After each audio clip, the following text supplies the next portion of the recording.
I'm Emily, and Jake, who is 2 years my senior, is a man of science, living out his childhood dream with a fulfilling research job. Despite his busy schedule, he seems content. Our 3-year-old son, Mike, shares Jake's love for observation and experimentation, currently fixated on the goldfish he snagged at the fall festival.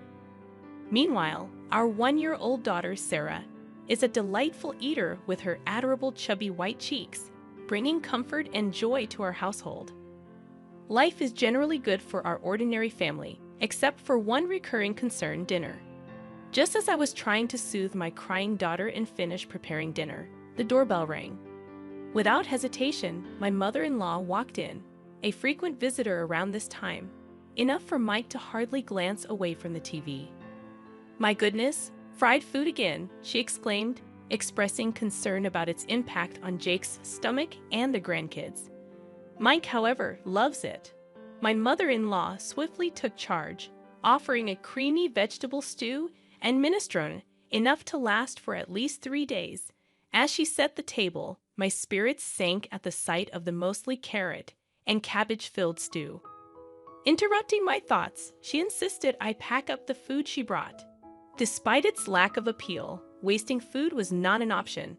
This routine, familiar since her last unexpected visit, where she swapped my clam chowder for her fried chicken, concluded with her leaving without acknowledging her grandchildren. After she left, my son softly remarked, "Grandma took my fried chicken again." My heart ached at his sad face, but I assured him there was a little meat left. As I heated up the oil, I felt relieved seeing my son's joyful reaction to the promise of more food. Yet beneath the surface, my dissatisfaction lingered. My mother-in-law's intrusion had escalated since my marriage, peaking over the last year. Each week, unannounced during dinner prep, she would criticize my cooking and parenting, leaving her cream stew behind. In the past 6 months, she started taking our food home, undermining our meals. As I juggled baby food and distracted the kids, the tough task of cooking continued. My family's happiness kept me going, but my fried chicken, braised pork, mapo tofu, and hamburgers, all of it, ended up in her hands. I inherited a love for cooking from my restaurant-running family, particularly my dad, who taught me the art. Confident in my culinary skills, I firmly believe that my cooking surpasses my mother-in-law's overly sweet cream stew. However, since Mike, our son, entered the picture, I've found it challenging to assert myself against his grandmother. When Jake, my husband, returns home after the kids have gone to sleep, he grimaces at dinner. With only Mike's share of fried chicken remaining, I serve Jake a generous portion of the cream stew, resigned to the fact that it's what my mother-in-law brings over. Frustrated by having my skills undermined, I express my discontent to Jake, urging him to tell his mother if he doesn't like it. Jake, as non-committal as ever, pokes at the stew, avoiding confrontation with his mother. Despite her intrusion during Sarah's nap time and taking away Mike's favorite foods, Jake rationalizes it by mentioning her loneliness since his father's passing 2 years ago. I sigh deeply, realizing Jake tends to avoid confrontation when his mother is involved. The only relief is that she hasn't suggested moving in yet. Tired of the routine, my mother-in-law surprises me with a different proposition during one of her dinner visits. She announces that everyone will gather at our place for Christmas this year, a departure from the usual family reunions at her brother-in-law's or her childhood home. Responding with little enthusiasm, I wonder how she plans to host the gathering. She frowns at my apparent lack of understanding and declares that I'll be helping too, assigning me tasks for the 24th. Despite my quick objections, she dismisses my concerns, suggesting I use a baby carrier for Sarah. Not only am I expected to clean up, but I'm also entrusted with preparing the full-course Christmas meal, with a strict warning against repackaging store-bought food or serving anything that tastes bad. Stunned by the audacity of her decision, I try to object, but my mother-in-law, satisfied with her directives, leaves abruptly. When I share the news with Jake that night, he is as bewildered as I am. We contemplate her plans to host a Christmas party, inviting relatives from both his dad's and her sister's families. Frustrated, I finally lose my temper, expressing my feelings of always being pushed around. Jake, realizing the severity of the situation, goes silent and, with a resigned sigh, agrees to handle the cleaning and entertaining of relatives. I'm relieved to hear Jake's proposal. It provides some direction. However, he adds a request. Can you still cook the full-course Christmas meal? Jake gazes at the meatloaf his mother-in-law left for us, making it hard to refuse. After some hesitation, I reluctantly agree. Just for this year, let's keep Mom's reputation intact. Plus, everyone in the family loves your cooking, he pleads. Fine, just for this year. Thanks, man. I can't wait for Emily's Christmas feast, he says cheerfully. I brace myself, knowing it's just for this time, and agree to prepare a full-course Christmas meal. When I inform my mother-in-law that Jake will stay over to help with cleaning, she makes a displeased face, commenting on how the man of the house shouldn't do such things. Despite her discontent, she seems reasonably satisfied seeing Jake bustling around at his parents' home for my sake. Then comes Christmas lunchtime. Emily, is the corn soup ready? I'm preparing the croutons now. I respond, scurrying around the kitchen to get the carpaccio and corn soup ready. You're so inefficient. I'll bring the food myself, she declares. I'm sorry. If you're going to complain, try preparing a meal for 20 people. It's really exhausting. Finally, the serving is done, and I sit down at the party. Jake, having put our daughter down for a nap in another room, has been supportive. Preparing a full-course Christmas meal for 20 people was challenging, but it feels good to see everyone enjoying my cooking. However, that good feeling lasts only a moment. This quiche looks so beautiful. It's like something you'd buy. Thank you. Geez, you're good at flattery. This carrot slaw is perfectly balanced with the vinegar. The orange scent really freshens up your mouth. That's because Christmas meals tend to be rich, so I made it a bit more acidic. Something's off. Every time someone tries to compliment my Christmas cooking, mother-in-law interrupts. Something is not right, she declares, revealing the source of this awkwardness. Sophia, father-in-law's sister, comments, Emily, mother-in-law, is such a great cook, isn't she? Confused, I let out a dumbfounded sound. Unperturbed, Sophia continues her story. Did Olivia make this entire Christmas feast? That's amazing. Huh? I haven't cooked a full-course Christmas meal in ages. I was going to leave it to my daughter-in-law, but she's absolutely terrible in the kitchen and never comes by, even when I offer to teach her. Mother-in-law talks about struggles she never even faced, leaving me puzzled. Oh, Emily, you should really take after Olivia while she's still well. Jake might miss the taste of home sometimes, you know. The way to a man's heart is through his stomach. Daniel, a relative hanging around, laughs as if mocking me. You know, Olivia, that pork belly stew you made last time was delicious. It's amazing you can cook both Western and Japanese dishes. It's not that big of a deal, but I'm glad you enjoyed it. Mother-in-law smiles and feigns humility. That pork belly stew was clearly my creation. As I stand there astonished, she mouths, "Go along with it." Apparently, she's been claiming all my dishes, including the Christmas feast, as her own and sharing them with the family. Now she wants me to be complicit in her lie. No way, especially after she's been criticizing my cooking all this time. Though I want to speak out. Overwhelmed by the crowd, I find myself speechless until my young son becomes my unexpected savior. Mom, this omelet is really tasty. It looks different than usual, but your omelets are always good, echoes his high-pitched voice, silencing the noisy adults.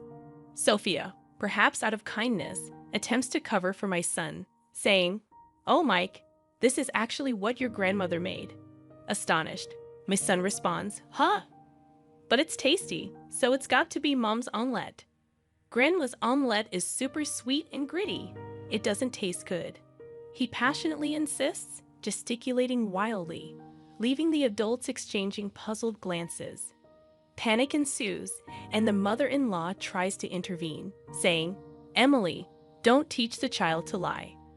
Excuse me? Who's the one lying here? Mom, am I a liar? Mike looks up at me, his face full of insecurity. That's when I feel my blood boil. Frustrated, I declare, Mike is not a liar. The one lying here is you, Grandma. Ha! She must not have expected me to stand up to her. My mother-in-law looks shocked as I stand up, pointing dramatically at the table. I made this entire Christmas feast, including the corn soup. Everything from start to finish. Naturally, the room erupts in response. My flustered mother-in-law begins to panic and yells, "Wait, wait, wait. Emily, you've been lying this whole time. Have you lost your mind?" I'm not lying, I assert. Sophia, pulled into this, looks up at me surprised. Yes, it was delicious. I made that too. You're terrible, stealing credit for Jake's mom's cooking and trying to set her up. You're the worst daughter-in-law, I accuse. Attempting to defend herself, my mother-in-law hesitates, then shouts, "It's a secret family recipe. I can't tell you in public." The relatives, initially disgusted by our petty fight, start to see who was in the right. But my husband Jake appears near the door, restraining me with a stern voice and face. "Emily, that's enough." My mother-in-law clings to Jake, looking like a tragic heroine. Jake, addressing his mother, says, "Mom, you're the awful one here. This entire Christmas feast Emily made all day while taking care of the kids. Trying to take credit for it is pretty low." Caught in the middle again, Sophia looks at the creamy stew, recalling how sweet it was. "Yeah, it was insanely sweet, wasn't it, Mom?" Seizing the opportunity, Jake reveals, if it's sweet, it's tasty. She's always been cautious about salt and oil, but uses sugar with no limits. So all her dishes taste like a block of sugar. The truth unfolds, exposing mother-in-law's lies. Disillusioned, the family realizes that all the recent dishes were likely made by me, not her. Mother-in-law, exposed for all her lies, panics and tries to appeal to Jake's emotions. "Why are you siding with your daughter-in-law? I'm your mom," she pleads. The revelation leaves everyone in the family disillusioned with the mother-in-law. "I never wanted to say this, Mom. I thought your actions were driven by loneliness since Dad isn't here, so I've been having Emily put up with you. But what you're doing is nothing short of harassment towards her. There's no reason to protect you anymore. Don't see Emily or the kids ever again." Jake, firm in dismissing his begging mother, starts to clean up the Christmas feast. Then he apologizes to the relatives, saying, "I'm sorry for the disturbance this Christmas. Emily, Mike, let's go." As Jake takes Mike's hand and stands up, Mike glances at his grandmother and asks, "Grandma, where's your I'm sorry?" When you lie, you say, "I'm sorry," then you get forgiven, right? Isn't that right, Mom? I get it. You have to be forgiving when it comes to raising kids, but a simple sorry isn't going to cut it. Luckily, I didn't have to worry for even a second. Mother-in-law clenched her lips so tightly they looked like they'd bleed, clearly having no intention of apologizing. Seeing her, Jake sighed as if he had enough. Grandma can't even say "I'm sorry," and she's supposed to be an adult. How sad. Let's go home and have Mom's delicious Christmas feast. Okay. We left behind a growling mother-in-law and confused relatives, carrying our sleeping daughter and the Christmas feast. As we left Mike's house, we went straight to my parents' place and served the Christmas feast. Everyone was delighted and ate with joy. This is what I had been striving for, so my heart was full. Jake, of course, apologized profusely and promised never to let us meet his mother-in-law again. Apparently, the atmosphere at my house remained awkward. His relatives dispersed, leaving only a soulless mother-in-law and some bland food. The next day, mother-in-law's sister and her husband, as well as Jake's sister, visited as promised. Seeing the bland food, they chuckled and said figures. Apparently, mother-in-law's lack of cooking skills was a well-known fact among her relatives. "So, you brag about hosting a Christmas feast. I wondered what magic trick you'd pull. Probably just jealous of Emily, who's good at cooking and praised by Jake and Mike." "Sorry for the inconvenience," they said after hearing the details from Jake. "My sister-in-law thanked me for my efforts and Sophia called to apologize. I'm sorry for jumping to conclusions. It turns out Sophia also enjoys cooking, and we bonded over a recipe for braised pork belly. The misunderstanding with Jake was cleared up, and I found new friends who share my cooking hobby. I felt refreshed, enjoying a carefree Christmas. Of course, mother-in-law wasn't going to back down that easily, but I was well prepared. As I was making cornbread, my phone rang. It was mother-in-law. "Excuse me, where are you?" "It's dinner time. Do your duty as a wife." "Are you making the same mistake and coming over again?" She's furious on the other end of the line. "How dare you? I came here because you didn't apologize. Come home and clear the misunderstanding with our relatives. Then I'll forgive you for embarrassing me." "No thanks." "What? You'll be the one left out by the family." "That won't be a problem." "What, to begin with, the one who put on airs and got shunned by the relatives was mother-in-law. I've even made plans to cook with Sophia next time." "What?" Mother-in-law probably never imagined that I become close to father-in-law's side of the family. So, what now? Still got any moose left? I add another blow to the stunned mother-in-law. Also, I'm not returning to that house. What? Yes, the kids and I have been staying at my parents' house since Christmas. We're planning to find a new place to live now that the holidays are over. Initially, living near Mike's family was mother-in-law's strong insistence, but Jake's workplace is actually closer to my parents' house. Didn't Jake tell you to stay away from daughter-in-law? But since mother-in-law can't listen better than a child, we've decided to physically distance ourselves. Right now, Jake is the only one living there, and he'll leave once he's ready. What? Where? Where are you? Who knows?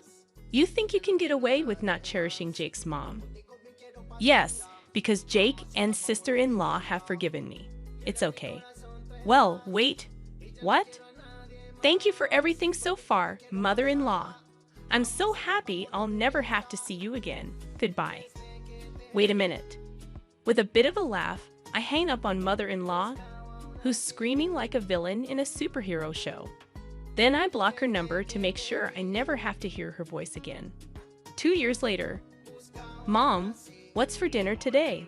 Hamburgers. Yay! I love Mom's burgers the most in the world. Sarah loves them too. Dad loves them the most in the universe. Dad, that's not fair. My family happily waits for my cooking in the living room, playing around as I fry the burgers in the kitchen. My heart warms up again today, watching them eagerly await my cooking, smiles on their faces.